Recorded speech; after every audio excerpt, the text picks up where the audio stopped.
13 turns, Matthew, and 260 km/h top speed on that run down between turns 1 and 2 that you can see on the screen. It's got a pretty slow average speed, typical of a street circuit.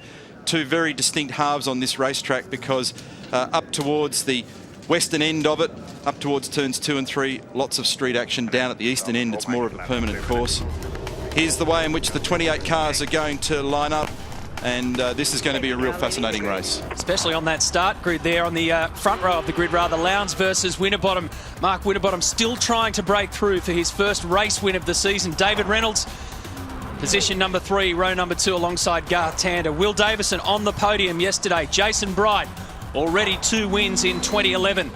Showed some great qualifying form. There's Lee Holdsworth, been so consistent recently, and yesterday was well and truly in the picture. Jamie Whincup, 5 wins, leads the championship by 174 points from his teammate Rick Kelly. And James Moffat starting from inside the top 10 for just the 2nd time in his career. We know what Shane Van Gisbergen is capable of. James Courtney is now 18th in the championship. Jason Bargwanna copped a big whack yesterday from Jonathan Webb, and Tim Slade was also involved in an incident with his teammate of all people, Shane Van Gisbergen. So it was on the young and old, and there's a couple of the old guys, Russell Ingall and Stephen Johnson. Interesting to see Stephen down there in 16th because he's been on a great roll of qualifying inside the top 10. In fact, the last time he was outside the top 10 was back on the streets of Hamilton in New Zealand. Steve Owen finished inside the top 10 yesterday. He'll start alongside Todd Kelly. There is John Webb. And Alex Davison just hasn't got a handle on the Irwin Racer this weekend. And the last couple of rows occupied by West Australia's Carl Reindler, Michael Caruso from Fujitsu GRM, Dean Fiore and Warren Luff make up positions 25 and 26. Tony D'Alberto will slot into 27, and Paul Dumbrell didn't really get to put down an angry lap in qualifying. He will start for the Bottle Race team at the rear of the grid. Starter motor trouble for PD. So strategies. Yes. Do we want to start now? It's going to be interesting, Matt. There's no doubt the soft tyre it created plenty of drama yesterday, and it's got all the makings of drama today. They'll reuse, some of the guys will choose to reuse those tyres, and other guys will try to have them on at the end to sprint home.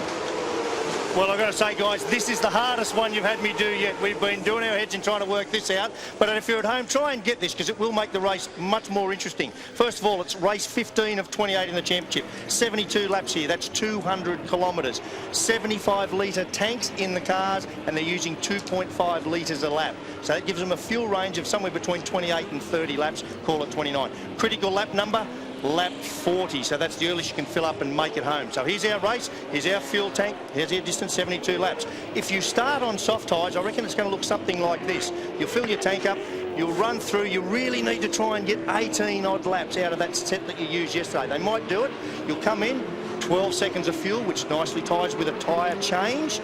Right, you put your hard tyres on, you'll do a full tank of fuel all the way. That'll get you through to 48 on your hard tyres. We know that'll work. And then another nice little 14-second fuel up, a soft set of tyres, your best ones to get you home to the end. Nice strategy, you're strong at the end. Now the alternative, we've already seen guys out there, we know they've put hard tyres on. So they're going to put the hard ones on in blue here. We know the hard tyres will take them out, and a tank full of fuel at about 28, 29 laps. Again, in for a nice little fuel stop, 13 seconds of fuel. Again, a tyre stop. Whack your soft tyres on your U set. Again, try and get 18 or 20 laps out of those in the middle of the race, which then lets you put on your good ones again. 14 seconds of fuel around here, a tyre stop again, about 12 seconds, and then run through to the end. So again, this is about track position, but it's really all about setting yourself up for the race at the end. Can't wait. Well explained, Larko, and we're just talking to Craig Lowndes, and he is reusing the tyres from yesterday because we commented on his speed at the end of the race, didn't we? We thought that was really impressive. So this is what the course of the race is. Some guys will actually do 2 segments of this race on soft tyres, others will only do 1. Now, it's interesting to contemplate that Lowndes did 21 laps yesterday on those softer Dunlop tyres, which, as we came into the weekend, we thought was about the total range of those tyres. If we use Mark Larkham's data that we've just digested, he's saying you'd like to be able to get to about lap 18 on the tyres that he already used yesterday. That means you're going to have to do 39 laps on them. Now, they'll be gambling a little bit on the probability of a safety car, because yesterday we got through it, the whole thing, all 200 kilometres without one. Can we do it today? Soft tyre on Lowndes on the front row of the grid. Winterbottom's been making great starts. This will be very interesting to see who gets this jump. Rear of the grid about to be locked in. Extraordinary to think they went 72 laps without a safety car yesterday in the heat. It was literally at boiling point.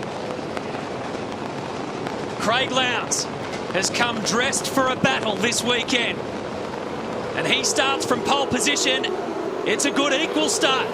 In fact, Winterbottom has got the jump. Will Davison, a great start. They all go charging down towards turn 1. Here comes turn 2, the right-hander. Lowndes has a look back at Winterbottom. Excellent work by Will Davison. James Courtney gets a nudge along. Oh, I wouldn't want to be out there, Matt. That's no man's land. Tander's tucked into third. David Reynolds lost a couple of spots, 3rd to 5th. Good start by Frosty. Ran very wide then in the left-hander, but got away with it. Around turn 6. They've behaved themselves pretty well thus far. A few of them were trying to fall into the sin bin, though, at turn 2. But luck was on their side. It's a very even jump. I think Craig may have bogged down after the initial jump, wasn't it? It looked as though he gave it a second punch. Yes. It got away nicely, and then, that was close. Was that Greg Murphy? I think it was Greg Murphy on the full kamikaze run down to turn 11. Carl Reinler's having to work his way. This is for the lead. Winterbottom on the right, Lowndes on the left. He's got old but soft tyres. See how they behave under brakes. He's done it. Yep, nice. Gets the lead back. Frosty let him get away with that. Oh, big moment from Winker. He was in too deep then. He couldn't stop. And he's on soft tyres. I didn't get a chance, obviously, on the grid to get back to him, but I was given the whisper, but they might be the new soft tyre on his car rather than used.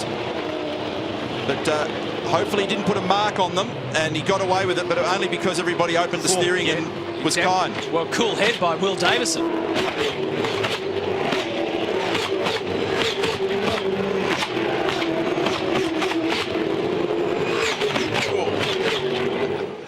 What a great shot at turn 6. I think that was Alex Davison, and it had a huge amount of yaw, a huge amount of oversteer going as it actually attacked the curb there.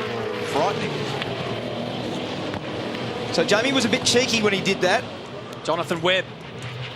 With a punctured left-hand front tyre. Yep. And he was a bit cheeky. He dived down at turn 2 and everybody basically gave him room. So he'll be looking to make a pass on Tander now at the same position. Murphy fires down the inside of Van Gisbergen at turn 13. Greg Murphy has done the fastest second sector. So on soft tyres. He's one of 5 cars out there with soft tyres underneath. Murph's got them. Carl Reinler's got them. James Courtney's got them. Not again. Didn't happen that time. Couldn't do it twice. I wonder whether it found itself back to the... Mark Dutton in the background, whether that tyre has a flat spot on it and it returned itself to that point under extreme braking load down there. And if it was the ones from yesterday, remember he had a bad right front lock-up yesterday. So if he's using the used ones, he will have found the 50-cent piece spot to be back on the flat. 1.1 seconds is the margin you can see there between Lowndes and Winterbottom. Equal gap to Tander. Replay from above the start. Watch this. The initial jump looked even, as the boys have said. And then as the start transitioned through 100 kilometres an hour, it was Winterbottom that actually took the ascendancy, grabbed the lead, covered immediately down the inside. Who was back in about 6th or 7th being cheeky? Was that Stephen Johnson, I think? No, it could be James Moffat actually trying to sneak up in the gutter there. And that was Courtney on the outside. This is the replay of Winkup. And honestly, if Will Davison turns in, both those cars are out of the race. That's a big one. He's got it again. It's the second one. That's a huge... In fact, he's carried that for the best part of 100 metres. If that doesn't have a flat spot on it, then I'll be very surprised. So that will be vibrating like you won't believe down the straight. We'll have a look. And you can actually hear it when they come along the straight, when the flat basically slaps on the tar and it vibrates.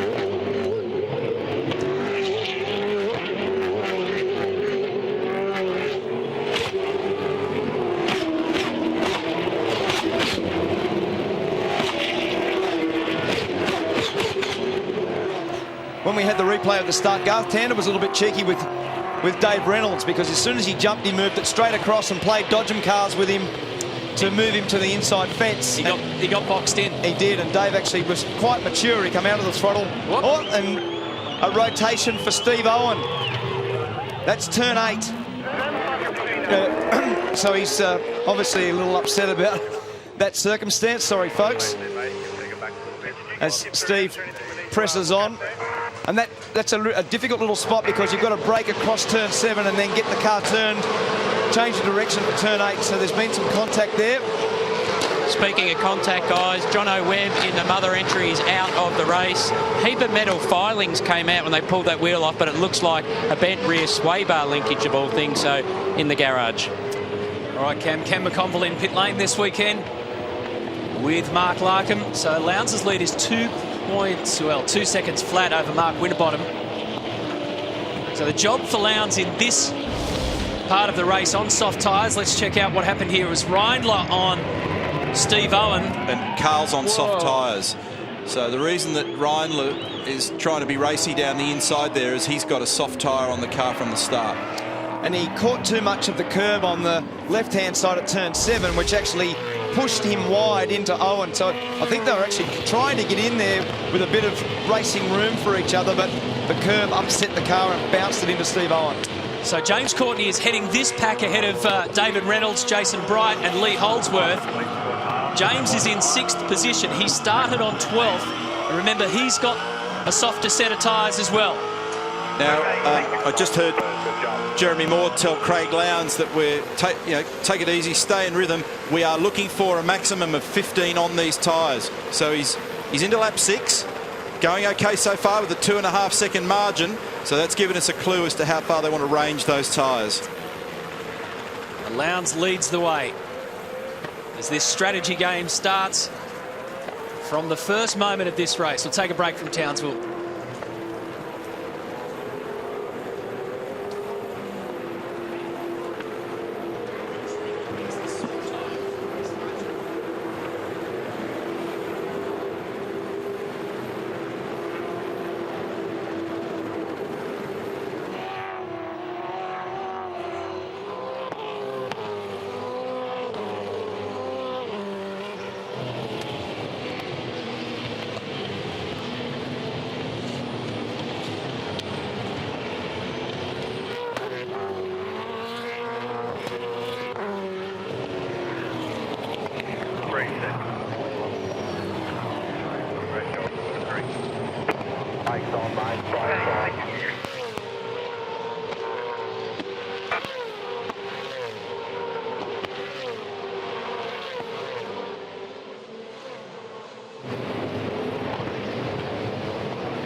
He's a long, long way down the championship ladder, but our defending series champion, James Courtney, is doing some cowboy driving here. He's rounding them up one by one on soft tyres. His last victim was Will Davison. So James started in position number 12. He's now up to 5th with that move. Don't forget, if you need to leave us any time through your coverage, just take your Telstra NextG mobile thanks to Big Pond Sport. You won't miss a thing. We heard Scott Sinclair then talking to James about Jamie Whincup worrying about the tyre blowing. We've been watching Whincup's times. They're not good given that he's on the soft tyre. He carried the lock brake. We saw it on the replay before for probably the best part of 100 metres. So it has damaged it, and they're trying to limp this car through the earliest opportunity they can to stop it and get it off. And the drama is, this corner is the only one where it will have a big effect. At turn 5, the right-hand front tyre's damaged, flat spotted. Whincup's worried about that tyre blowing, but it's a passenger for most of the lap. It's unloaded for most of the lap, other than turn 5 where it has a lot of load on it. So we're talking about the right front tyre on Jamie's car. He's 4th at the moment, but Courtney's the mover. Fast sector split to the second intermediate in the braking area up to turn 7. On board here with Courtney down at 11.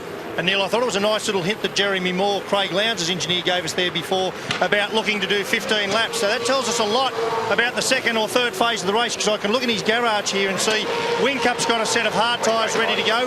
They happen to be sitting in front of or closer to the pit lane than Craig's tyres. So, and they're also hards. Now that's going to mean at the other end of the race, whichever way you look at it, if they get to lap 15, they're still going to have to do 25, 26, 27 on soft. So I'm going to be sticking around to watch that, I can tell you. Yeah, absolutely. Courtney now's done the fastest lap of the race with a 13.79 on the 9th lap. So he's done a good job of looking after those. And interesting that we still haven't reached the crossover point between the used soft tyre on Lowndes' car and the hard tyre on Winterbottom's car. The last time through, it was still worth 0.7 of a second to Lowndes to be on the softer tyre, which at this point in their life, lap 10, 21 yesterday, 31 laps. So the heat curing and the cycling of those tyres overnight, they've obviously got enough tread depth to get away with it. Is proving to be useful. At this stage of the race, it's all about getting as much track position as you can, and for Craig Lowndes, that means sneaky little move from Murph, wasn't it? Means getting as much distance between him and Mark Winterbottom. Right now, it's 4.8 seconds. Tanner's in 3rd, so the nearest on soft tyres to Lowndes is Jamie Whincup. We know he's got problems. And then Courtney. He's a bit sideways on the exit there, coming onto the main straight. You won't want to do that too much, because to get the best yield from these tyres, he's probably got to do another 10 to 15 laps to get himself into the right window, as he emerges right up onto the back of Whincup, who's struggling with that right-hand front tyre damaged. On that last lap completed, Lowndes again 0.5 faster than Winterbottom. Frosty's time was a 14.7, so if anything, he's falling towards this group here and could be a bit vulnerable. Lowndes now with a 5.2 second lead over that man. Winterbottom from Tander, from Whincup, Courtney, Davison. That's Will Davison, Greg Murphy, Jason Bright, Lee Holdsworth and Dave Reynolds. That's your top 10. Young James Moffat is in 11th. Courtney will have a look down at turn 11 if he gets a decent run through the fast right-hander over Boundary Street where the bump is here. If he's close enough. I don't think he's close enough here at the moment. It's going to be a monster dive at the moment, won't it? But what he'll do is hopefully come out of this 11, accelerate the car hard through 12, and he won't even get down there now with that. So some of his new soft tyre performance advantage is starting to dissipate. And this is where it becomes hard. It's easy in free air. It's not so easy when you're under the wing of another car. So now his focus moves towards the braking area at turn 2. This will be the 14.0 for Lowndes, 14.7 again for Winterbottom. That's 2 laps in a row of 14.7 for him. Courtney, the second fastest of the group. Lowndes the fastest at a 14 flat. That's close. He only just made that again, and he did a good job to break it without getting that flat spot again, because he moved it over in the first part of the braking area, which basically was the signal for Courtney not to pass him. And late in the stop, he struggled to make it in. You heard the tyre objecting. It was squealing on the right-hand front to make that corner. And they've asked him from the Team Vodafone bunker to be sensible with the tyres, because they've got to get to that point. Here he goes down the inside, and good job. Done. And in Good fact, job. Jamie did the right thing then. He just left the gap open. He could fight that one to the death and then effectively carry damage from lap 12 and be out. It's interesting, isn't it, now, because James Courtney just has to go for broke. He's more than 800 points adrift of Jamie Whincup in the championship picture. He needs race victories. There's still 14 races to go in 2011, so he's got a lot of time, but he's going to have to do it the hard way.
Keep trucking along. Confirm your report on the balance.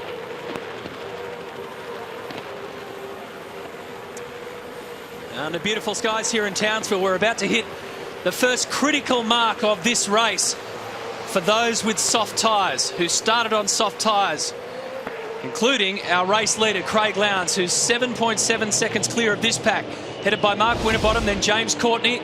Look at this for the Toll HRT teammates of Courtney and Tander. As James on soft tyres goes past yesterday's race winner. And what a different set of stories they had at the end of yesterday. James Taylor Woe got whacked by David Reynolds just completely out of the blue, and Garth ends up on the top step of the podium. Now to the second timing intermediate, Lowndes is still quicker on very old soft tyres now compared to Winterbottom. He was half a second quicker just in that phase of the lap alone, and now Winterbottom's obviously vulnerable to Courtney. So they did 21 laps yesterday. Yep. Those soft tyres that Craig has. Yep. He's now done, or about to complete, has completed his 15th lap. It's 36 laps on used squishy rubber. If you go back a couple of years in Perth, Lowndes did a remarkable job on making a set of soft tyres last, I think again with a heat cycle in between days. So that was 2009. Now the other thing that I raised the prospect earlier, and the question as to whether or not Whincup was on a new set of soft tyres or used, and we've gone and sought the answer to that. It is a used set of soft tyres, so he has his brand new set available for later in the race. And Greg Murphy's done a great job. He's jumped 12 positions to be 6th, obviously on the soft tyres. So Lowndes, Winterbottom, Courtney, Tander, Whincup, Murphy, top 6. And there he is down the inside. A couple of very good passes. We've seen Courtney now down the inside of Mark Winterbottom at turn 7 into 8. That's Courtney to second, and he's got 9 seconds. Wide. Fresh air between he and Craig Lowndes. Now, because of Courtney's woes yesterday, even though he did a tiny little bit of running on them, he's effectively got 2 of these soft tyre sets available to him. So they're obviously performing well at the moment, as now they bring in Whincup. So they've found that moment for them that was critical to get to. And that's risk management, because you puncture that tyre, you're out, you're gone. So Whincup in. And last time around, Craig Lowndes did a 114.3 relative to Mark Winterbottom on the hard tyre, 115.7. Yeah, just to add to that, boys, in fact, 2 of Craig's tyres sitting in the garage there that are new, 2 used. So he's obviously split his tyres. He's used a little bit of new and a little bit of used. So we should try to find out, Larko, whether he's put those on the... whether he's put them down the loaded side of the car or he's put them on the rear of the car. Yeah, will do, mate. So that was Whincup in for hard tyres now.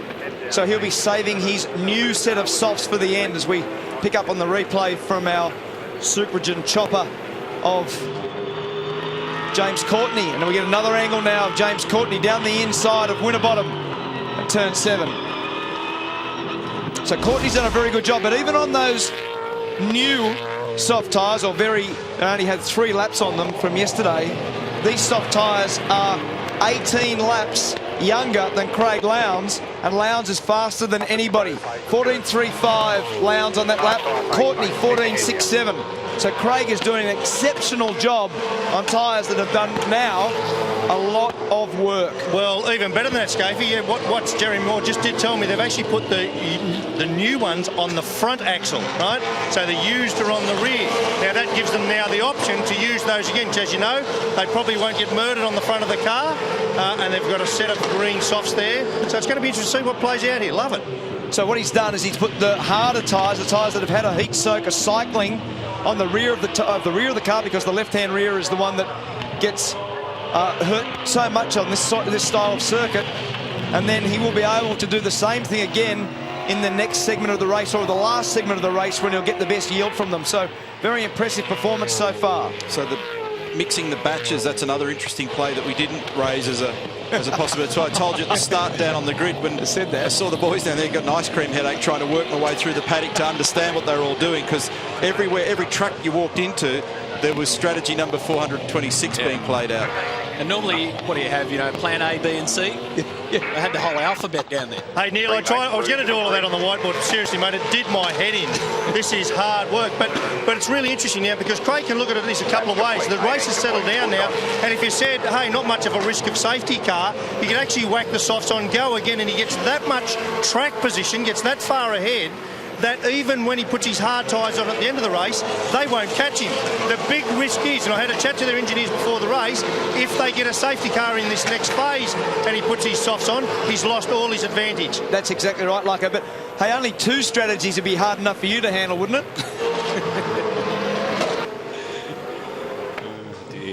it? Shane Van Gisbergen did a really mature job yesterday after being spun around by his teammate. He could have quite easily lost the plot, and deservedly so, but he fought his way back through the field. It's something that Ross and Jimmy Stone have been very proud of. We need some good laps without torching our tyres here to start. We've got a long way to go on it, mate, but it'll be okay. He's got such raw talent. 22 years of age. He will always give it 100%, but he's definitely maturing as a racer. Now 2 race wins under his belt. This is a great part of the circuit down here. Down to turn 11, a cauldron-like atmosphere. The drivers say that they can hear the crowd. Snakes back around to turn 13, then up the main straight. The permanent pit lane complex on your right. It's a wonderful facility, and people absolutely everywhere. So that's the eastern end there that we refer to, Matt, this sort of hybrid circuit, a permanent parkland circuit on one end and a traditional street circuit on the other end. Steve Johnson and Michael Caruso now coming in for their stops. It's Steve up to his bay. Caruso in behind in the GRM Commodore, right on the marks, well done. Stevie finished in 13th spot yesterday. Little roll centre change. That's the operation being done there on the right-hand side rear window. And both cars jump very even getaway. Steve just gets into the fast lane before Michael Caruso. It's funny, isn't it, how you end up sort of partnering. You see the same guys across the weekend, don't you? These guys have been pretty much paired up all weekend. Finished 13th and 16th respectively. Now they're back out there again. Bright's job yesterday was pretty good too, because he qualified poorly, 21st I think it was, and leapt up in the field. Done a better job in qualifying today as Tanda now puts on hard tyres.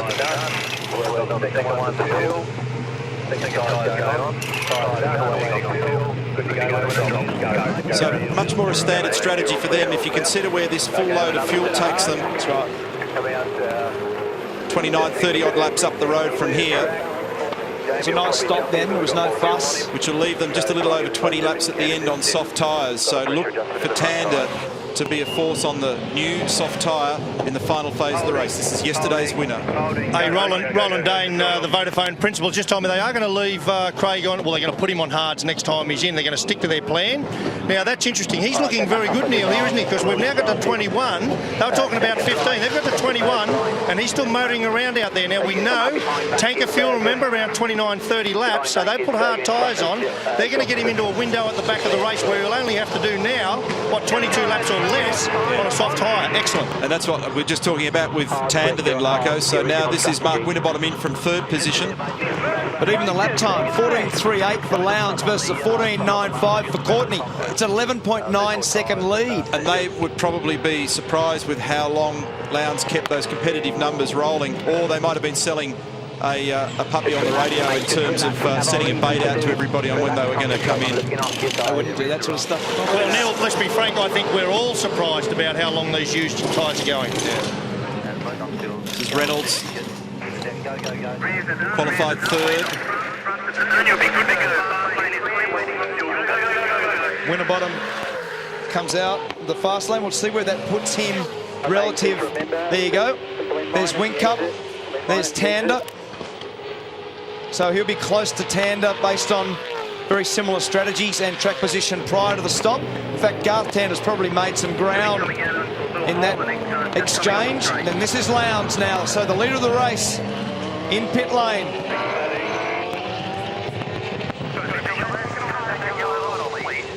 Have a listen to this radio chat. It's very good.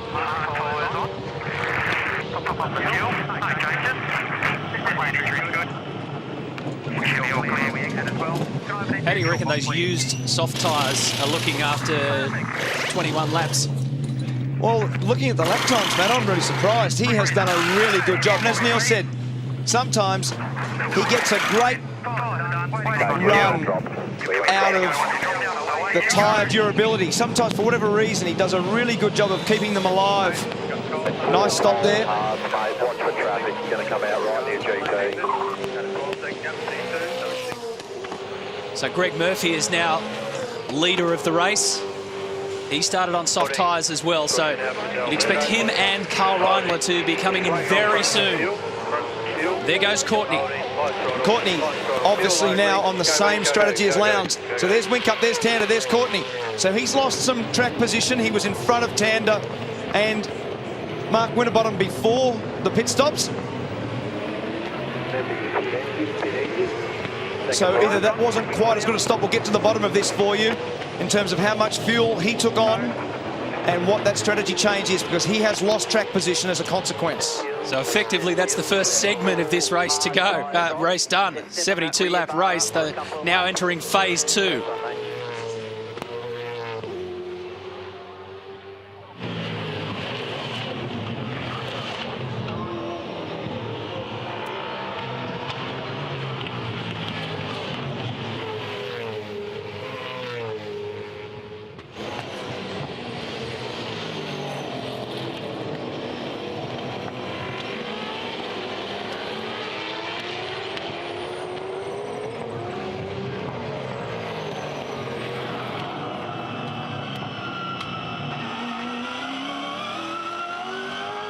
Okay, mate, won't sit on these tyres, but settle into a rhythm. Think about your bars, please. Bars.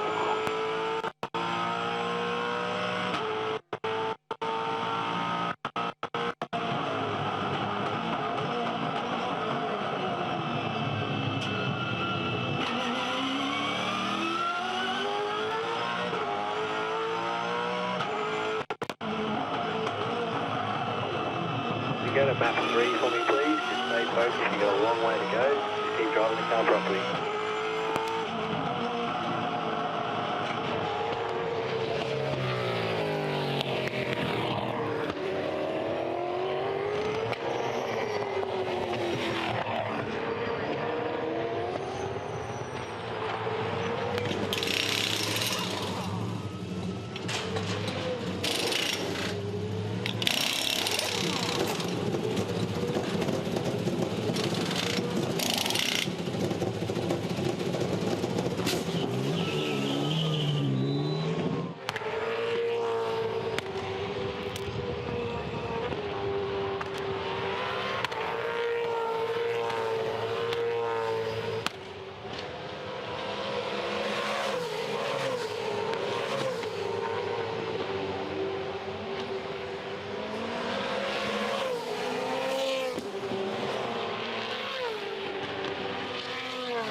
What a place, what a day, what a weekend we're having in Townsville. Hope you're enjoying it at home. The Supergen 400 at the Reed Park circuit just outside of the city.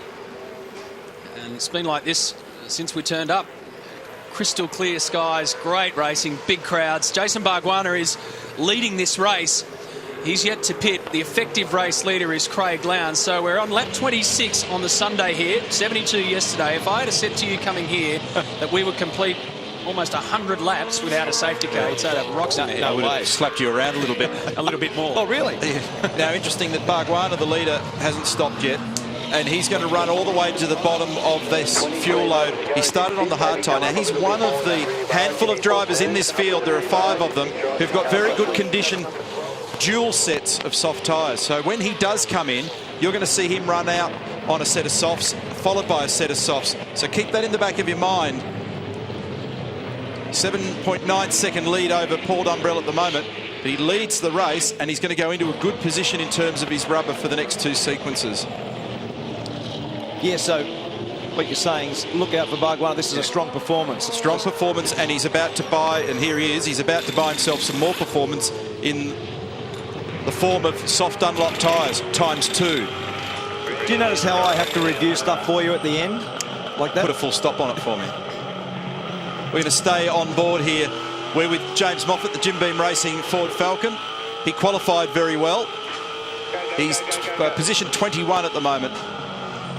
Don't spend very long in 5th gear down there before they get down to this solid braking area at turn 11. So crank it up, sit back and enjoy a lap round here. 2.8 kilometres in Townsville. Anything happened last to the tyres, mate? You just struggled for a couple of laps, but you just keep pressing on, doing an awesome job.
So up towards turn 13 now for James Moffat, the 27-year-old.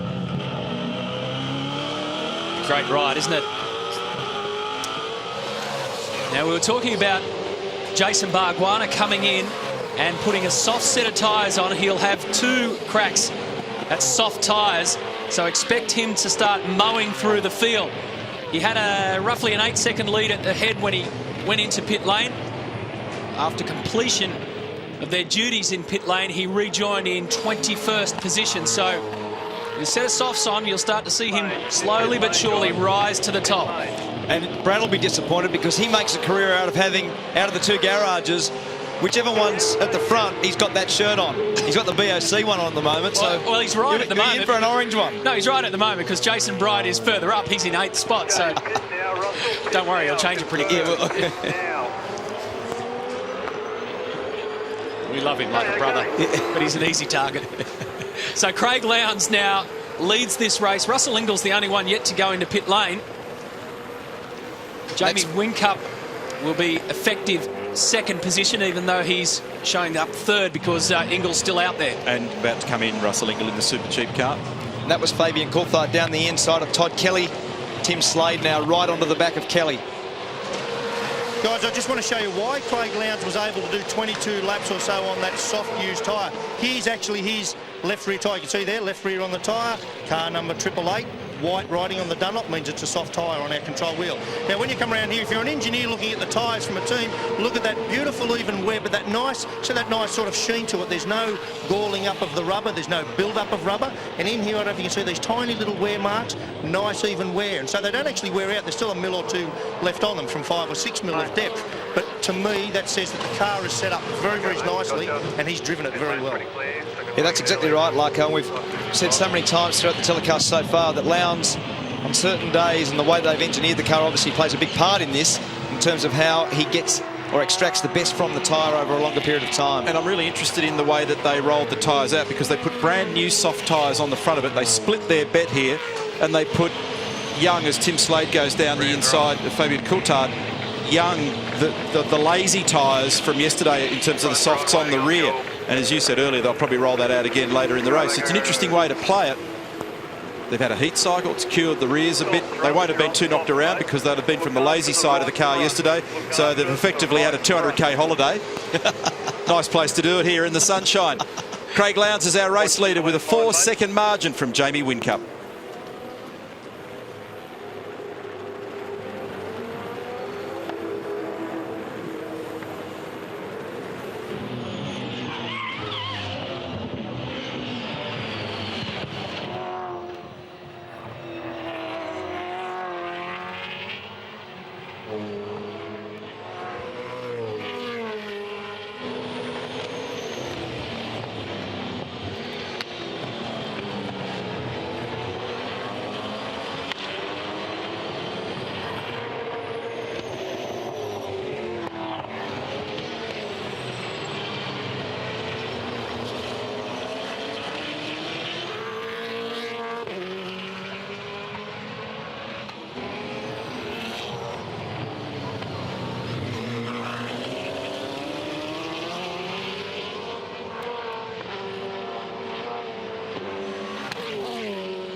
Okay, you've got Slade and Davison who are 4 cars back, who are on soft.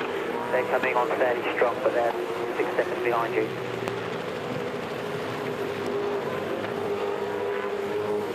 Is the problem becoming any worse?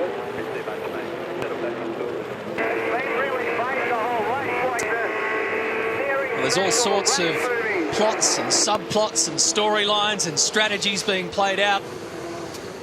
Craig Lowndes leads this race by 3.3 seconds over Jamie Whincup.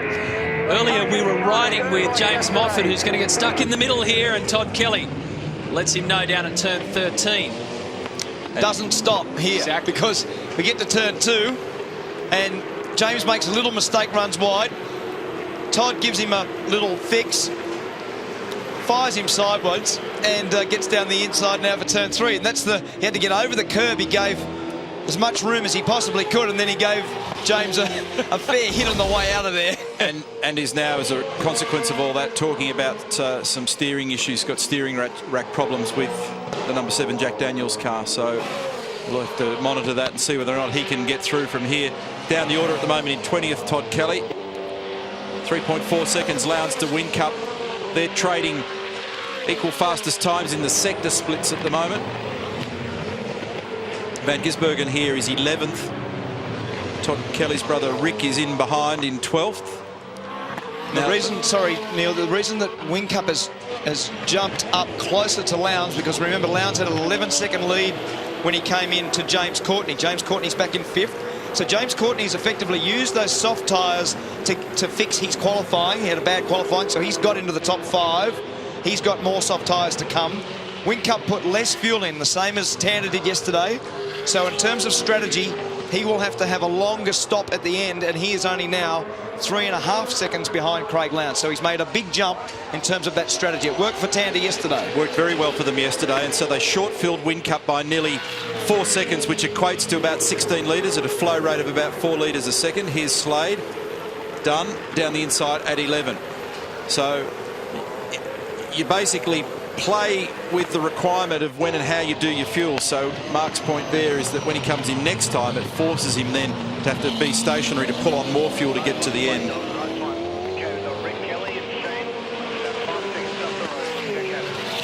And that helped yesterday, if you do the analysis of yesterday's race, to give Garth Tander the track position that he needed and the clear air that he needed. Alex Davison on soft tyres will get by Stephen Johnson. Tim Slade's in front of them. That'll work for those two guys, Matt, because those two guys that are on softs are in the same team, so they'll hunt themselves along together, Slade and Davison. And Bargwanna will be doing his best to join them. He's got Michael Caruso and Stevie Johnson in front of him before he joins Alex Davison and Tim Slade.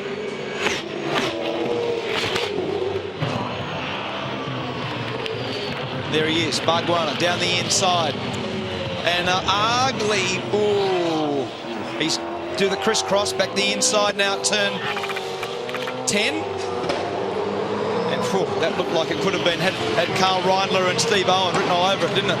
Just following on from that incident, guys, with Todd Kelly, just chatting to Matty House at Kelly Racing, he has been ordered to readdress that. So to let Moffat through, but Russell Ingall's now on the scene, but steering is okay, so no steering damage, but he does have to readdress that. Yeah, so Rusty is actually splitting those two at the moment, Cam. Todd Kelly and James Moffat 20th and 22nd, but with Ingall in the middle. So redressing it's a bit tricky. All Slade's done the fastest lap of the race. So redressing means 2 spots rather than 1. That's the problem. Go down well over the radio, wouldn't it? Oh, yeah, it certainly would. Tander's talking about brake temperature in his car as well, so he couldn't get the car stopped then probably to make the corner. As a result, we saw on the replay him firing through the weeds. So Tim Slade, just to back that comment, 1:13.7, fastest lap of the race so far on soft tyres in position 13. Here we are on board with Russell Ingall. Who is? He's 20th. Well, he's 20th, so he's In fact, Todd Kelly has now addressed that issue, and there you go, there's the confirmation. So it's Russell 20th, and then these two guys 21st and 22nd. Scapey, just while you're talking about brakes here a moment ago, I'm interested to know a lot of the vision we've seen from the chopper today and yesterday shows, because, you know, with the tyres we know there's lateral or sideways and longitudinal or braking and acceleration performance. It appears to me that the soft tyre, you know, whilst has excellent lateral grip, seems to have a massive amount of longitudinal grip over the hard tyre. Am I correct in saying that? I mean, you seem to be able to dive at a car from well back. Yeah, it does look like that, Marco, doesn't it? It's weird because you obviously, if you get grip everywhere, but what you're saying is you think it's got more in drive and in braking, and I think you're probably right, especially in a circuit like this, because this is essentially a drive-style circuit. You've got to make the car come out of the slow corners well. There's not a lot of really fast sections, so you get a yield for it, and as you said, you can come from a fair way back. You look pretty smart on the brakes with a couple of the manoeuvres that we've seen. Well, not only that, it's pretty clever by Dunlop, isn't it? Because what they've done is effectively given us a tyre that you can attack in the area that you need to attack. We're going to watch the field go by here. There's the race leader, Lowndes, 2.9 seconds to Whincup. Lap speed, 15.1 Lowndes, 15.0 Whincup. Third in the queue, there he is, bit of air between them. Mark Winterbottom, 14.9 for him. Then Tander, 14.7. But question mark about brakes. Then Courtney next, 14.9. Then Davison, Will. Jason Bright, Team BOC 7th. Then Lee Holdsworth in the Fujitsu car. Greg Murphy is next. There he is in the Pepsi Max entry, black and green. David Reynolds, his teammate Stratco Holden in 10th. Then Shane Van Gisbergen. Rick Kelly will be next. Then the first guy on soft tyres is Tim Slade, who is one of the famous 5 who's got 2 sets of soft tyres. We kind of overlooked him in this discussion. We've talked about Jason Bargwana having that advantage as well. Tim Slade's got it too. Look at this. Puts a move on Rick Kelly. So that's the advantage of the tyre. Brings him up to 12th. So we should factor in Slade in that bracket that we talked about early on, that we included Bargwana in, having the benefit of 2 sets of softs they can use in these back 2 sequences of the race. Which is being led by Craig Lowndes. It's a Team Vodafone double at the moment at the front.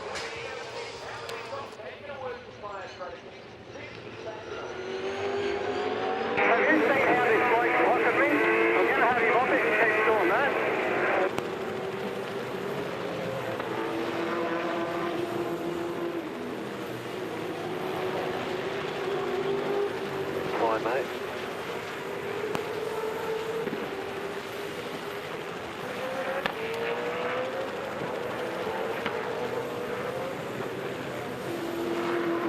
Let him get you, mate. He's doing a great job.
Nice work, Slade Dog. Got about 13 laps on these tyres so far. The gap is 6.5 seconds to Reynolds ahead. You're the first car at the moment on soft, the 11th.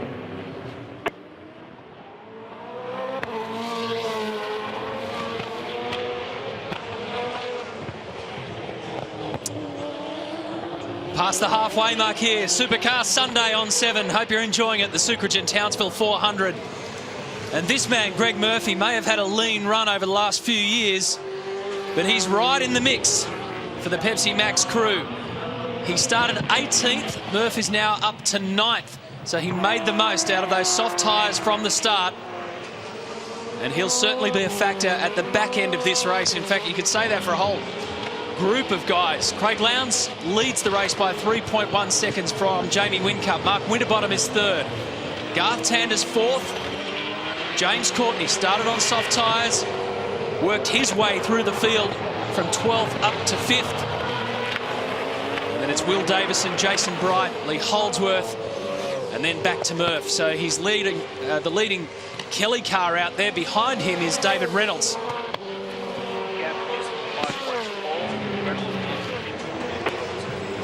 Another new livery for the Pepsi Max crew. They'll roll out another one, I think, at Bathurst. Yeah, it's a big job for them boys down there that have to present and wrap the car. This is the third one so far this year for Pepsi Max, new to the sport for 2011. Now remember also though that Greg used soft tyres. He's not one of the gang that's got this double set of softs available, so he played the card out at the front to recover a little bit.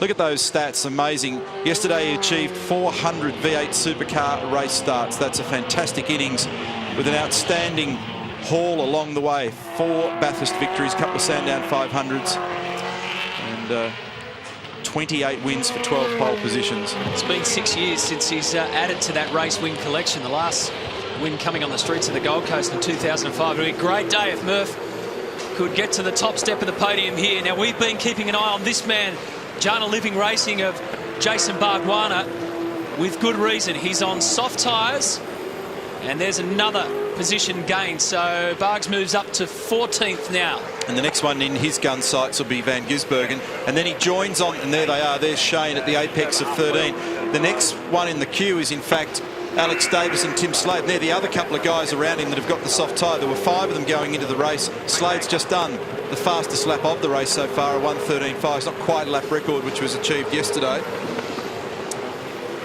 13.41 for Lee Holdsworth was the lap record yesterday. So where you've got this little picture of in 11th, Tim Slade, 12th is Alex Davison, 14th is Jason Bargwanna. So those guys on the soft tyres right now, they'll be working in this group as they forge their way towards Dave Reynolds and Greg Murphy and Lee Holdsworth on the harder tyre. That's right, Scaife, and just to add a little bit more perspective to that, they have to push hard now, because once they burn these tyres, I'm looking down the pit lane here and it's a really weird sight.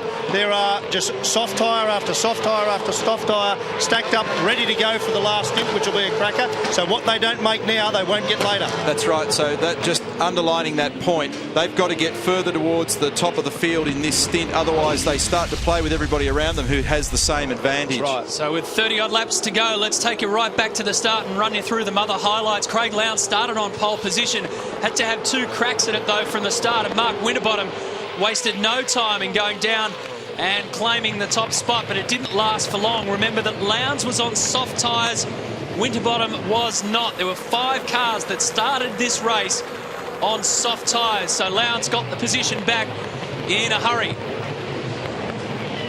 Jamie Whincup, however, found that flat spot a couple of times. Big, bad, nasty flat spot for Jonathan Webb. And then a whack from Carl Reindler on Steve Owen. Reindler actually got thrown into that car by just grabbing too much of the curb. James Courtney started picking his way through the field, came up alongside his teammate and continues to motor through. He's moved up to 5th now after starting 12th and making the most out of the soft tyres. Mark Winterbottom was his next victim. Frosty with car number 95 this weekend, which is Lightning McQueen's number, and Todd Kelly and James Moffat came together a couple of times. Now, Todd kept charging. Dick wasn't happy. In fact, there were no winners out of that one because Todd had to redress that situation and go back and find James. A little bit of debris on the circuit. Oh, dear. Could be a safety car, Neil. Safety car trouble. So I think you've got to drag the safety car out kicking and screaming this weekend. It's having a quiet rest in the Queensland sun. It's been amazing. I mean, in fact, we were talking before the start of the race privately, folks. I mean, it's got to happen in the first 5 or 10 laps, surely. But it hasn't happened. It's just amazing. You don't typically see that on a street circuit. So Engel also on the soft tyre in 19th position. Just jumping by Michael Caruso and coming up onto the back, Steve Johnson. 2.7 seconds Lowndes to Whincup, and there's the safety car just taking it easy. It's got a bit of Neil Crompton about it. I said if it's a great place to sit in the sun, why wouldn't you? So 15-1 last lap for Craig Lowndes, 14-7 for Jamie Whincup. Courtney's lost a little bit of his pace. Yes. But remember, he is going to come on later with another set of these tyres. See how wide the track is out there now, because that cement that was AstroTurf yesterday has actually become part of the racetrack on the way out of turn 6. Much wider line that the drivers can use now that the rubber is on that cement, and this will be Ingle down the inside. Whoop, safety car. There you go. Now, Safety car's been called. Now, Russell's passed under the yellow there. Now, did he? Well, there was a yellow flag on the outside of 11, so it's really awkward when it comes out sometimes when you're already committed to a move.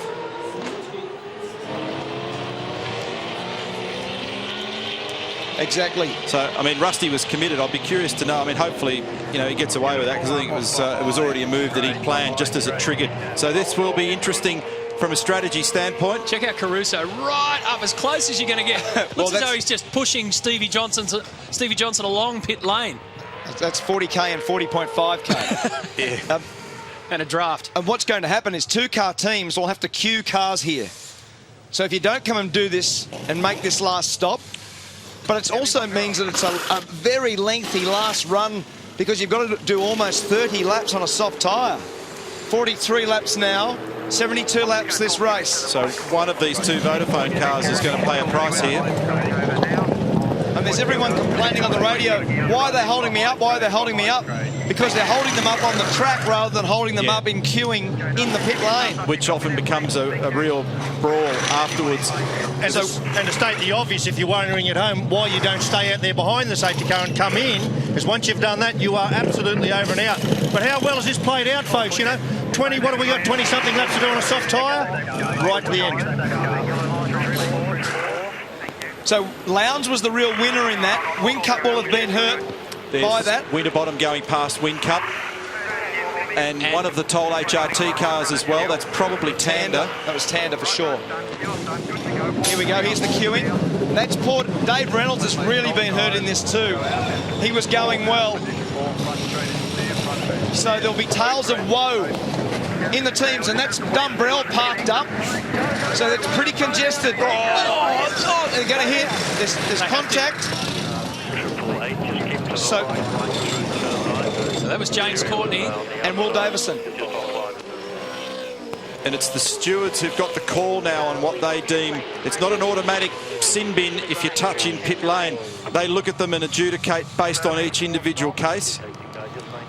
Now, based on how he made those soft tyres work earlier, Lowndes at the front of the pack on soft tyres will take a power of beating. So it's on for young and old. We're going to go on with Russell Ingle.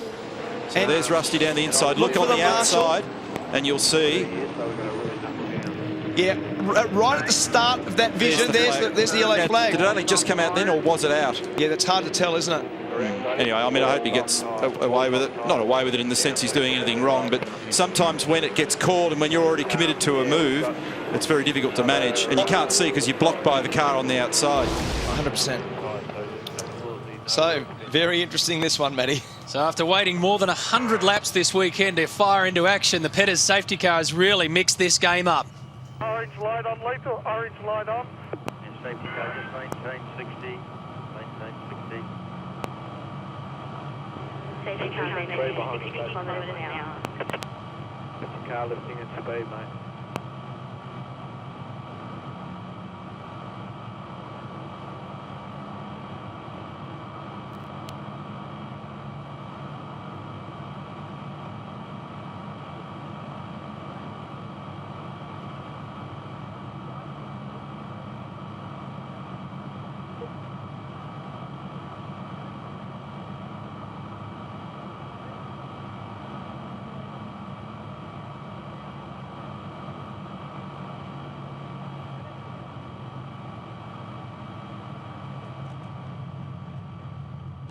Okay, safety car can lift your speed 80 kilometres an hour, 80 kilometres an hour. 80 k's an hour, mate. mate. 80 confirmation expecting you in at the end of this lap.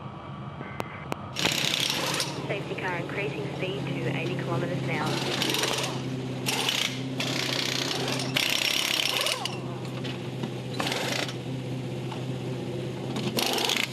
Sorry about that, mate.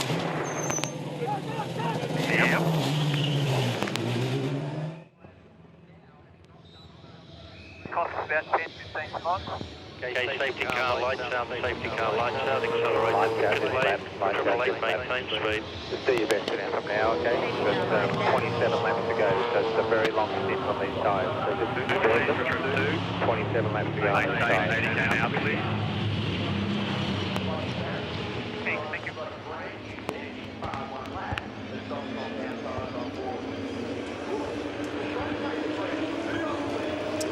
Well, for more than 40 laps in this race, we've been trying to figure out who's the man most likely. And almost everybody's been in contention in one way or another as the strategies have been playing out. And this was a real mess in pit lane. This is when Will Davison tries to come out. Now, James Courtney's there. James will not budge and virtually just pushes Will out of the way right down to the end of pit lane. So Stratco Racing came in. They've put hard tyres onto David Reynolds' car, and they dropped in. They thought that wheel, that front right, wasn't on properly. Did a quick check, it was, so he's gone back out at the rear of the field. So, time to get it underway. Who's the man most likely? Right now, you'd have to say Craig Lowndes, leading the race on soft tyres. Everybody's on him. The question is, who can handle them the best? Still 26 full laps to go. And a couple of guys that were beneficiaries from that mid-stint on soft tyres include Tim Slade and Alex Davison. They're 5th and 7th. Jason Bargwanna, he must have got caught in the queuing process because he's down in 18th. That's right.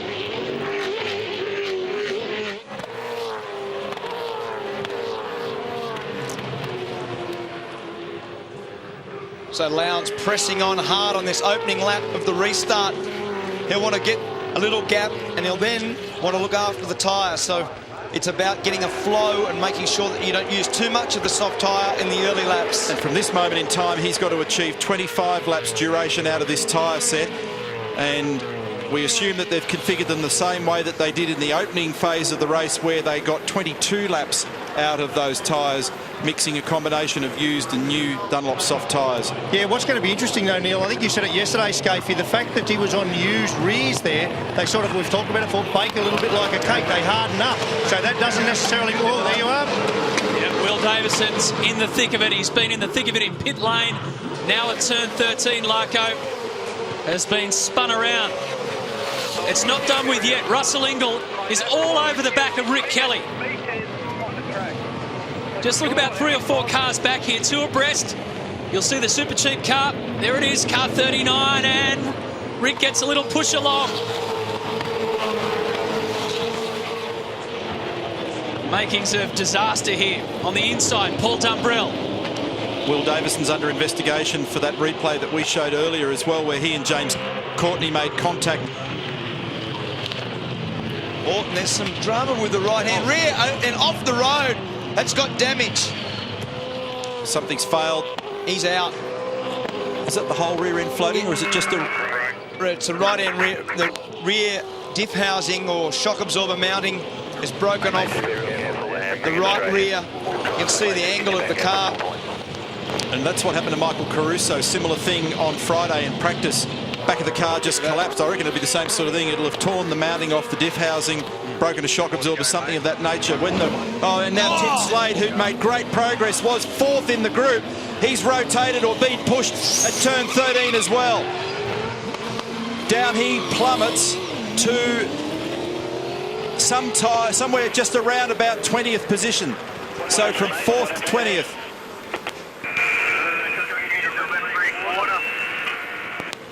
22nd, in fact. Yeah, so he got hit in the left-hand rear quarter. We heard that bit of radio chat. That's Tander coming in with significant damage to the rear of the Toll HRT car. So Lowndes from Winterbottom Whincup, Alex Davison, James Courtney, Greg Murphy, and Lee Holdsworth. That's your top 7. There's Bright, Johnson, Dumbrell.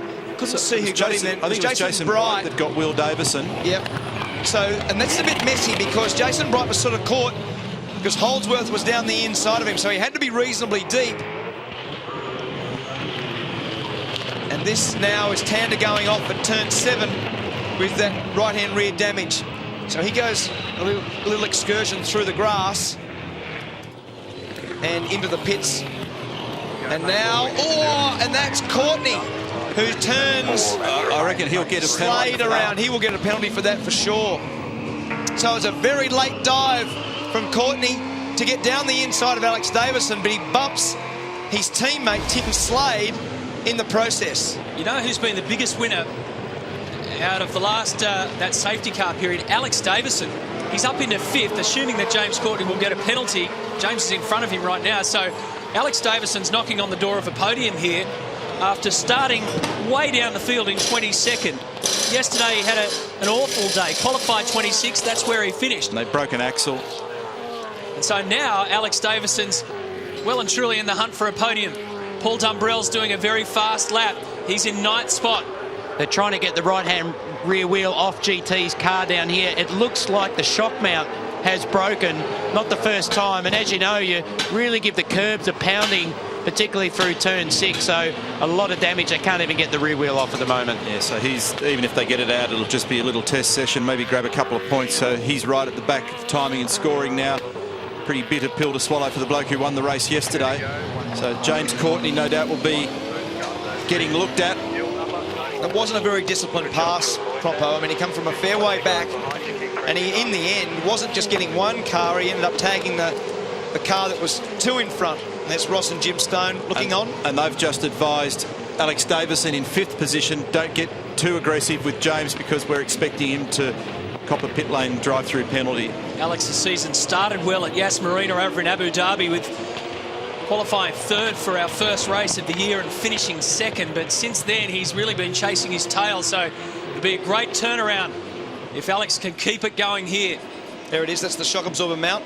Those different holes basically change the rear motion ratio of the way the shock absorber mounts onto the diff housing, meaning that you can move it in or out. It changes the stiffness or the way the shock actually works in the back of the car. Front right. Yeah. Looks to be rubbing on. I know Larko wants to add something here, but just before you do, Mark, we just saw a shot of Whincup's car that had something going on the front right-hand corner, or so it appeared. Yeah, no, mate, I was just going to say we saw that shock absorber mount on the HRT car break at Darwin well, but it's the art of the game, isn't beautiful lightweight components you see there. You've got to get these cars down to weight, but in doing so, there's a reliability compromise. The art in this game is finding that balance. Jamie Whincup was the fastest of the leading 3 on the last lap. 1:14.5 for Craig Lowndes leading the race. Mark Winterbottom did a 1:14.2. Car 8, driving infringement. Black flag, pit lane drive-through, complete car 8. Jason Bright. Yeah, that's for the first one. That's for the first one. For the contact on Will Davison at turn 13. That was race director Tim Schenken on the race management channel. So Bright out of 7th position. We'll have to drive through the pit and stay tuned for the car 1 penalty, I would think. Whincup very close now to Winterbottom at turn 7 through 8, and then to get this run through this bumpy section under the bridge and down the inside at turn 11. Very good pass. Well done, Jamie Whincup.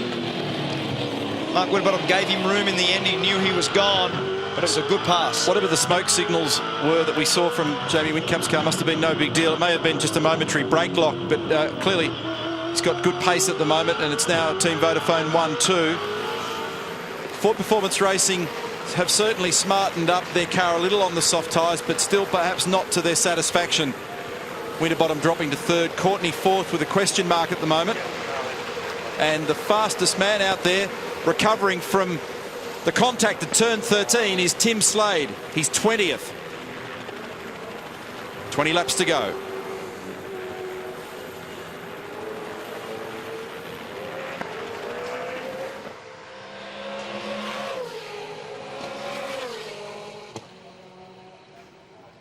Completed the PLP.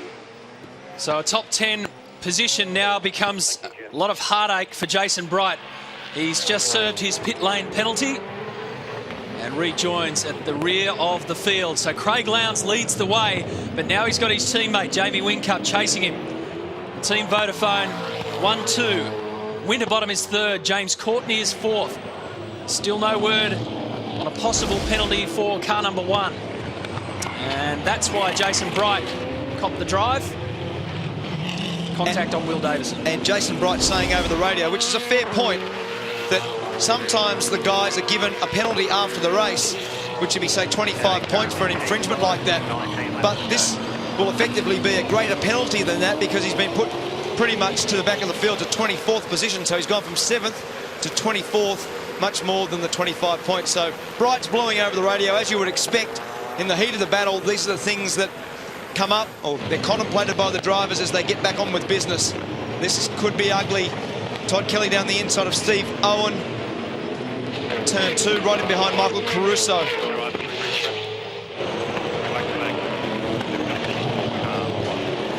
So Courtney to serve his penalty now for pretty much the same thing as Jason Bright did.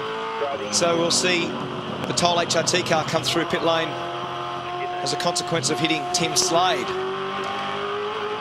Yeah, so the charge up on the soft tyre in the first stint for Courtney, and finally seeing the pointier end of the field again results in frustration for our reigning champion.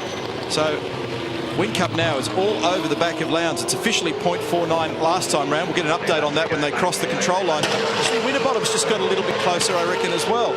And what a good job by Jamie, Neil. I stood there and watched him when they stacked during that last pit stop, and it was painful to watch. But just remember, Craig has put still got those used tyres, those used soft tyres that he used in the first stint. So Jamie's got 4 new used tyres on, soft tyres. So he's 2 tyres better off. Now, they're only front tyres. We know most of the work is done at the rear, but if that car doesn't point precisely where you want it to point, doesn't matter what you got on the rear. James Courtney served his pit lane penalty. Jamie Whincup's just done his fastest lap of the race last time round, 1:13.8 flat. He's now all over the back of his teammate Craig Lowndes, and he wants to have a look. But Lowndes hasn't got nearly as fast on this tyre set as he did early in the race, or even late in yesterday's race. So it's weird, isn't it? It just doesn't look anywhere near as strong. We'll get to the bottom of this as to why, but what Mark Larkin was saying is if you have got better tyres and you have got the front accuracy of having fresher tyres on the front of the car, then you get a yield, especially on this sort of circuit where they're 90-degree corners. Front accuracy is very important. It'll be the condition. It'll be the condition of one half of the used set of tyres, won't it? It'll play a big part in it. Look at this from the chopper, looking down towards turn 2. We've seen it time and time again this weekend. Another change for the race lead. Whincup goes ahead of Lowndes. And 4 green tyres for Whincup, certainly working to his advantage. But yesterday, 2 laps from home, Lowndes was still doing 14 zeros. He's not doing that now. That's right. So it's interesting. It'll be the car just won't be to his balanced satisfaction at the moment. I wouldn't have thought, given that he had to queue, that Jamie Whincup could climb over these guys and get to where he is. But he's done a great job. He's already got 3/4 of a second. Well, and Winterbottom's coming up too, because you said it before, he's made ground. So this is very nice, clean pass for Whincup, and Craig gave him plenty of room. There'd be a bit of army activity in that garage if they made contact, I would think. Hey guys, we might just try and grab this Jeremy Moore, Craig Lowndes' engineer. Hey Jerry, I know you're busy, mate. We're just a bit surprised that Craig doesn't have that dynamic pace that he had at the end of yesterday's race, compared to Jamie in particular. Jamie's got 4 fresh tyres on. Craig's got 2 in front, so I think he's just being a bit smart too. Old ball, young ball at the moment. Still 15 laps to go. Old bull, young bull, and back to you guys in the commentary for a whole lot of bull. Thank you, Larko, for that intro. So 15 laps to go. Well, so I mean, Jeremy's implying that, you know, Craig's is going to have something in reserve late in the race then, isn't he? That's exactly right. And Stephen Johnson saying that his car is dramatically losing braking efficiency. That was always on. How was that for a slice? Here comes Slade. Remember, he's charging back. This is going to be ugly because, here we go. Steve Owen does the switch back and gets that spot back from Michael Caruso. That was all very touchy. Well, he got served up against the fence, and then they bumped into each other, and they played dodgem cars then down to turn 3. And as I said, it's still not over because there's still some activity with Caruso, and he gets a little bump from Todd Kelly. I wouldn't like to be in the middle of that pack proper. No, especially when what you're seeing for is a fight to the death here for about 20th. So Todd's gone past Michael. Here we go. He'll turn in on James Moffat. They rub panels. The dispute continues. Caruso finally concedes it, and Moffat goes through, but Carl Reindler's, Tony D'Alberto rather, is next in the queue to take a pot shot at car 34, who must just feel like he's just gone 15 rounds in the space of 1 lap. So Whincup leads by half a second from Craig Lowndes and Mark Winterbottom. That's your podium right now with 15 laps still to go.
Well, they came here dressed for a battle, and they're finding out that they're going to fight each other to the checkered flag here. Jamie Whincup and Craig Lowndes. The biggest question is, does Lowndes have a little bit left in reserve?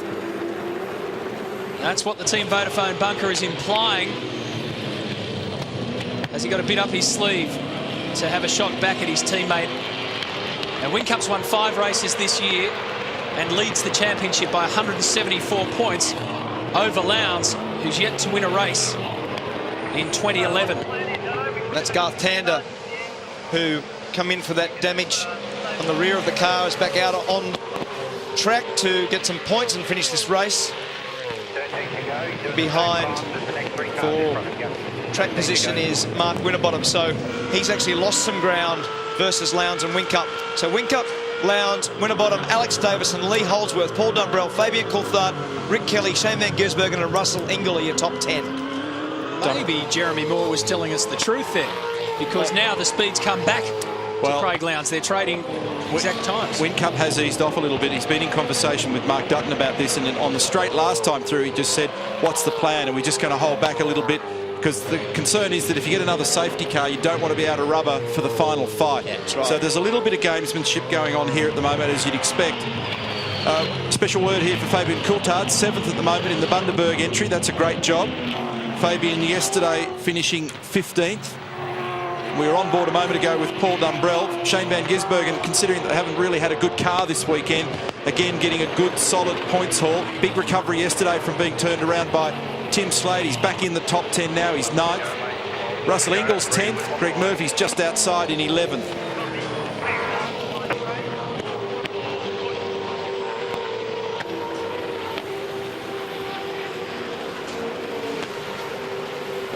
So that time around, a 1:14.19 for Jamie Whincup, 1:14.05 for Craig Lowndes. Yeah. They're clearly the two fastest cars, because Winterbottom with a 14.4, Davison 14.5, 14.5 also for Holdsworth, and really through the next bunch of cars, Rick Kelly on a 15.2, so basically everybody at least half a second slower than Whincup and Lowndes. Jeremy Moore, the head engineer for Craig Lowndes' car, said a little while ago, might be a bit of old bull and young bull scenario going with the teammates, and Craig Lowndes just showing a little bit more speed in the last couple of laps. You can see there, that's Jeremy Moore up in the top left of your screen. He's got a really good rapport with Craig. He works very well with him, and they know how to get the best from these tyres around this circuit. When you look at the lap by lap times from late in the race yesterday, Lowndes clearly had enough in reserve with tyre condition to be able to fight effectively. We're going to have a look at the field for you as they run through here. Whincup leads 0.6 officially over Lowndes. And Winterbottom, there he is in 95. Irwin Toole's entry of Alex Davison. This is a great run for him in 4th.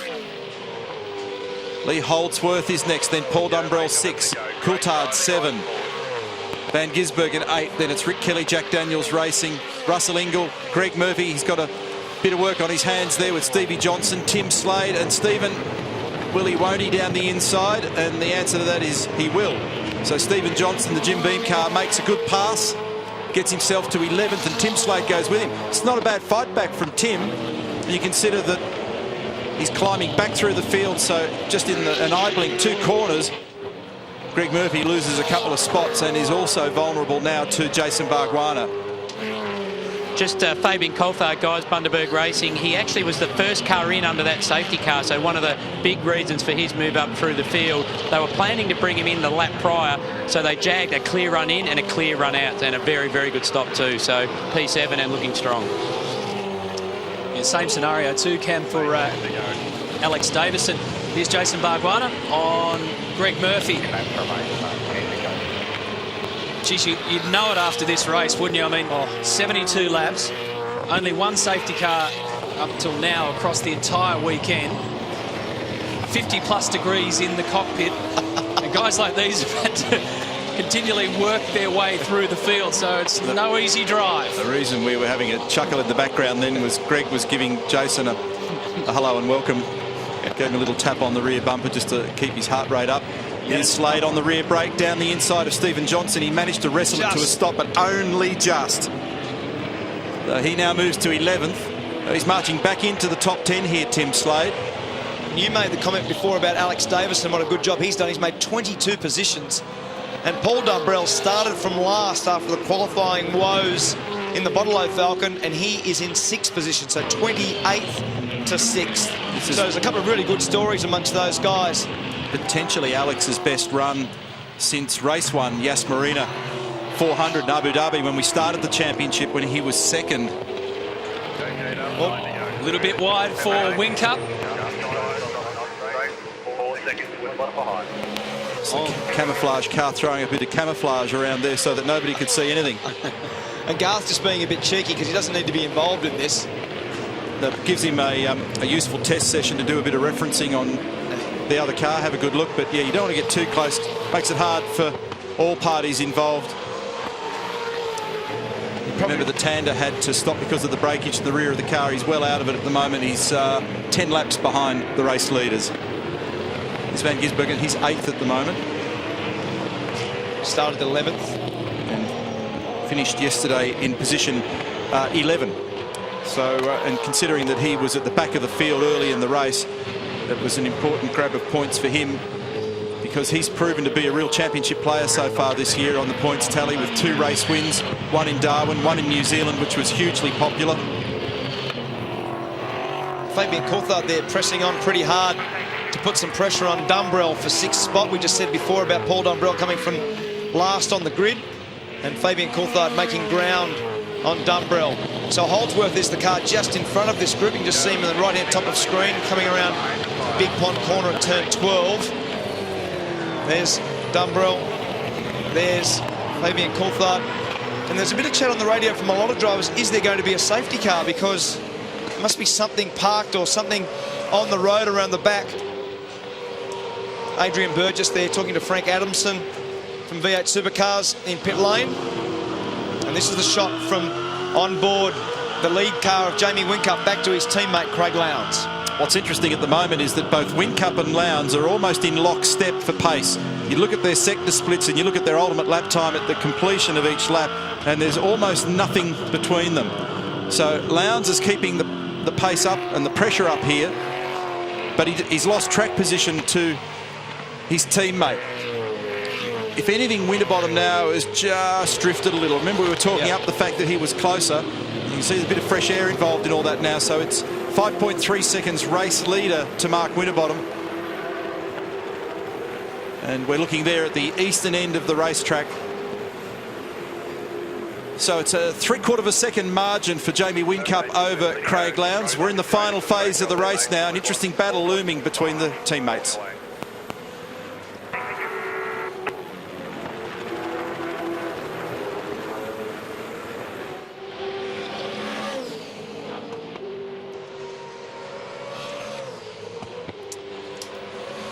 So this is it, all the way to the finish now. There's Paul Dumbrell with Shane van Gisbergen and Fabian Coulthard behind him. So these guys continue to push on, and the young Kiwi gets a little bit sideways.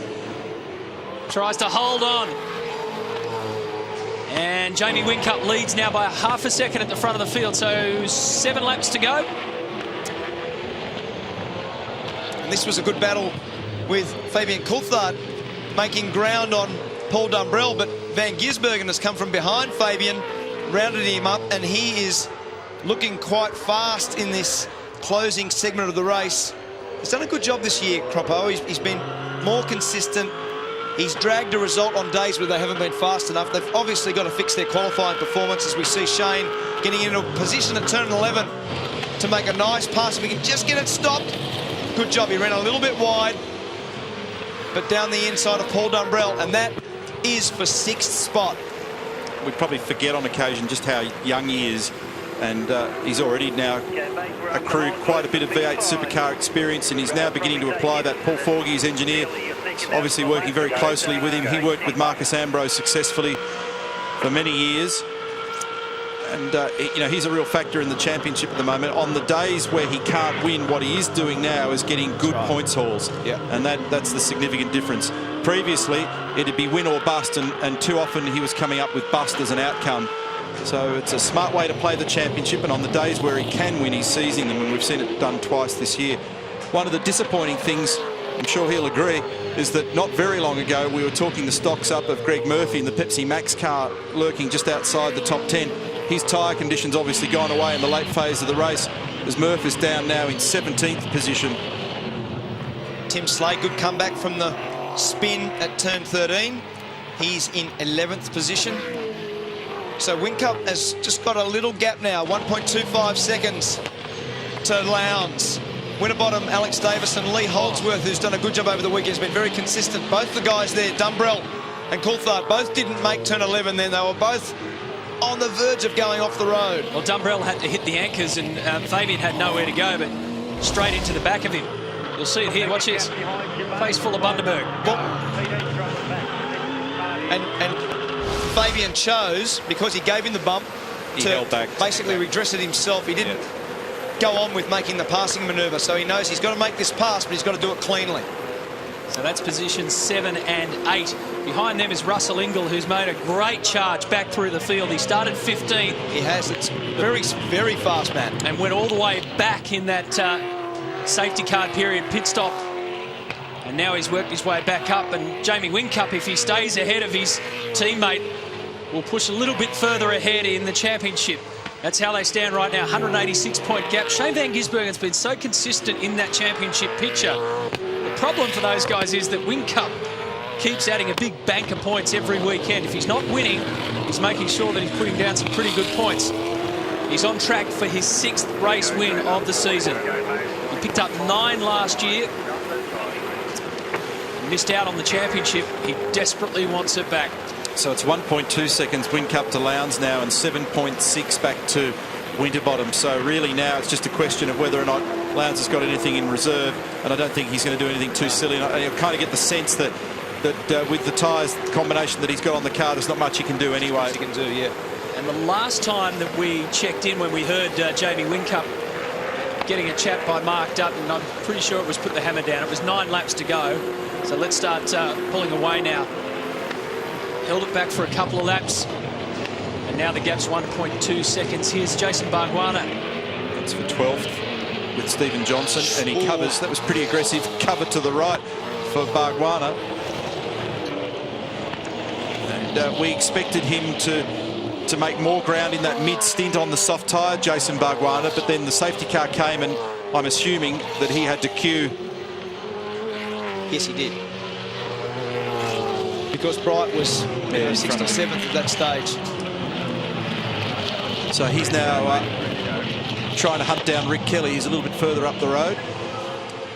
So there's just 3 to go for Whincup. Here's the margin. Last lap through for Whincup is a 13.7. For Lowndes, it's a 14.2. It's 1.7 seconds. Look at the eyes of the man who so far this year has been extraordinary in this competition. He's looking for race win number 6 for 2011. He's strung together some of the best qualifying laps that we've seen in the business, and he's stringing together now a consistent bunch of race wins, and that is total focus. Just have a look at his style, Crumbo. He turns the wheel very gently. He's got a very slow rate of lock to get the best from these tyres, and you listen to the way he applies the throttle. Nice modulation, not too much wheel spin anywhere.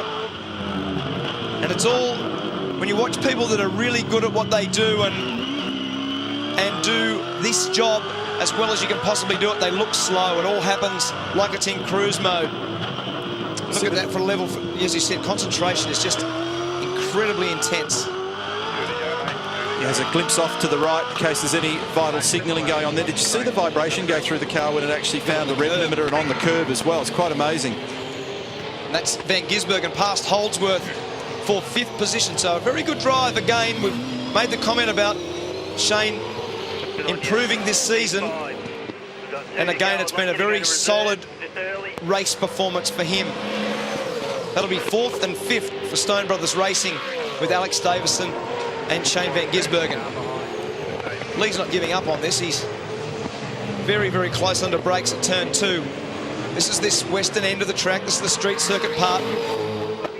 And late in the afternoon now, the sun we just saw before with Jamie Whincup, the sun in the driver's eyes. Heck of a comeback, Tim Slade to be 8th. It is. After the turnaround, the contact with James Courtney, I think that was, wasn't it? Yep. So a few people having to manage and nurse fuel to the end now. Sorry, Mark. The fastest lap of the race, Tim Slade, so 13.54. Yesterday, Lee Holdsworth was the fastest with a new lap record of a 13.41, and Slade 13.54. So they're all on reserve. There's not a front-running car that hasn't been told to go onto reserve. So off they head on this final lap. Jamie Whincup, our championship leader. Yes, they've all had to do 28 laps in this stint. He's certainly got enough to get to the end of this lap and therefore the end of the race and notch up race win number 6. It's been another dominant performance. I spoke to Adrian Burgess before this race. He said, we've got enough strategy to keep both of our guys in this, and it's certainly played out that way. Great reaction from the crowd here, but just quickly before we wrap it up, Slade just got Coulthard for 7th, so he's marching forward. Moments like this, when the drivers just love having the crowd so close. Townsville roars as Jamie Whincup does another brilliant job in the Team Vodafone Commodore. See the slide, Matt. Big slide through turn 12. Around turn 13. And Whincup will get his 6th race win of 2011. He came here in Army Greens. He's won the battle. Solid win, great strategy, thank you. Got what we wanted. A 1-2. No fatigue at all for these guys. Craig Lowndes 2nd. And Mark Winterbottom crosses the line in 3rd. Another podium for Frosty. Still chasing his first race win of the year. Top drive, brother, top drive. And this battle continues to roll on mid-pack. Rick Kelly, Stephen Johnson, Steve Owen. Rick's in 12th. Oh. Stevie Johnson's going to fight him all the way up to the line. Who'll get there first? Kelly, I reckon. No, Johnson got him.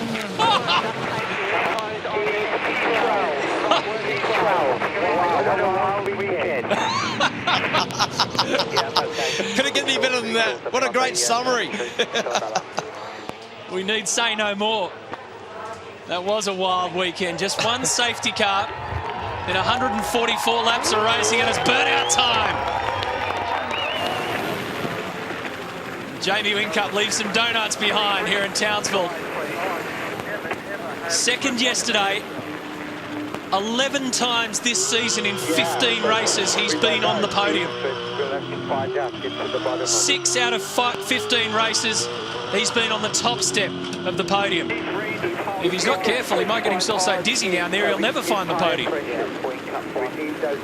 Alex Davison 4th, fantastic job. Look at this, fingernail stuff. And Stevie Johnson just got it. You'd have to go to 3 developed prints to find that. Well, the timing might have did it. 1/100th, is it? Yeah. So there you go. Alex Davison and Shane Van Gisbergen 4th and 5th, tucked in behind Mark Winterbottom. Great drive by both of those guys. Tim Slade just constantly had to fight his way through the field. Could have been a much different story if that safety car didn't interrupt the middle section of the race. Paul Dumbrell inside the top 10. Jason Bargwanna was knocking on that door as well. Michael Caruso had his battles along the way. James Courtney, unfortunately, has another weekend to forget. And Jason Bright was in the top 10, had to serve a pit lane penalty. Dean Fiore and Jonathan Webb didn't make it to the finish. So they came here in support of Geckos, which looks after the defence families. Big military presence, of course, in North Queensland. A lot of them are here this weekend, and that's why they've got the army greens on. He looks as though he could go and fight another war if he wanted. Extraordinary level of fitness to pilot these cars for 72 laps, 200 kilometres in this heat at this level. Whincup and Lowndes are 1-2. So Craig Lowndes is consistently putting in a big haul of championship points every weekend, but he's yet to get a race win for 2011. Jamie Whincup, outstanding win, mate. I was standing down there when you were double stacked in that pit stop. Seemed like eternity. I thought day over, but not so. Yeah, you never give up till the last minute, and car was fantastic on hard tyres, and then all we could do was fight back at the end. But really wanted this one. I've had a couple of wins on Saturday, but I've never been able to win on Sunday. So thanks to everyone for coming out. Congratulations, mate. Well done. Hey, nice job, Lowndesy, but just that tyre strategy you went with didn't quite play out today, mate. Very close. Yeah, Larko, I suppose we had a little bit of understeer in that sort of last stint. We tried to opt to split those soft tyres, but look, credit to Jamie and the guys. Obviously, you know, they had the pace at the end. We just had to look out for it and bring a 1-2 home. Nice haul of points, though, mate. Well done. We'll just grab Frosty, mate. I was just doing some quick numbers. You're a bit over 7 seconds behind him, and that's only 1/10 of a second per lap for the duration of the race, mate. Nearly there, but not quite. Yeah, well, I thought they were coming through pretty quick. Whincup there, and I thought, let him go, he'll blow his tyres out, and he just kept driving away. So we're getting closer, but just need to work a little bit harder to try and catch those 2 cars. Anyway, mate, nice tidy drive. Thank you, Ta. That's the 4th time this year that Mark Winterbottom has finished 3rd. It's the 4th time this year that Craig Lowndes has finished 2nd. And it's the 6th time this year that Jamie Whincup has won the race. What a weekend. Crazy at times, but just great racing. Great to watch. And we can run you through the other highlights now from the start. You'll remember that Craig Lowndes had pole position. He started on soft tyres. It was always going to be a big game of strategy, but Mark Winterbottom got the perfect start. And Lowndes needed about a lap and a bit to get it back. So Lowndes took the lead from that point on. Jamie Whincup had some troubles here. So when you go back and you consider where he finished, which is at the top of the race, he had his issues early on in the race and it could have gone astray right there, but he held on to it. James Courtney was a big mover through the field on soft tyres. He picked him apart, including his teammate Russell Ingall.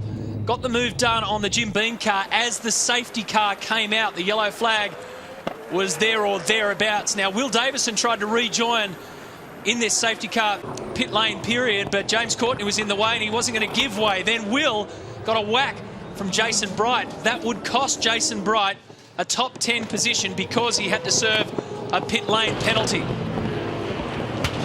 Garth Tander, the rear of the car, went. He was solid. And he managed to get out there, but finished in 26th position just to get some points. Now, James Courtney would then have to serve a pit lane penalty for taking Tim Slade at turn 13, so Courtney would end up in 19th. Craig Lowndes then had the race lead, but his teammate hunted him down. Both on soft tyres. Everybody was on soft tyres at this stage. We thought that Lowndes would have enough in the tank. Not so. Whincup got him and pulled away for a victory that in the end was 4 seconds clear of his teammate. Quite an eventful afternoon. And that's the 3rd time that Jamie Whincup has won here in 6 races that we've had since 2009. So the championship picture, Craig Lowndes, 186 points adrift of Jamie Whincup now, Shane Van Gisbergen. And Garth Tander was up in 5th, but he's now dropped back to 7th. Time for the podium with Aaron Noonan. Ladies and gentlemen, it's time for the podium presentation for race 15 of the championship. In first place for Team Vodafone, Jamie Whincup. In second place for Team Vodafone, Craig Lowndes. And in third place for Orcon Steel Ford Performance Racing, Mark Winterbottom. And representing the winning team, the engineer of car 88, Mark Dutton. To present the first place trophy and the team's trophy today is Ian Glasson, the CEO of Sucrogen.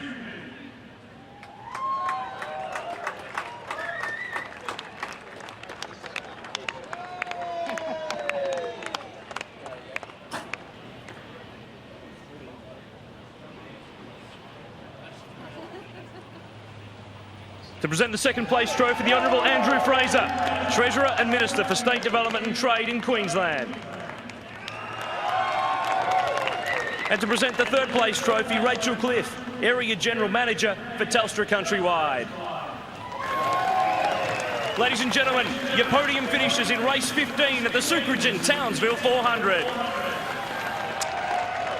Whincup, Lowndes and Winterbottom is how they finished here on this Sunday of supercars at the Sucrogen 400 on 7. Hope you've enjoyed it. We've had a lot of fun bringing it to you. Jamie Whincup now has 48 race wins next to his name. Him and Garth Tander are having a good battle on the all-time winners list.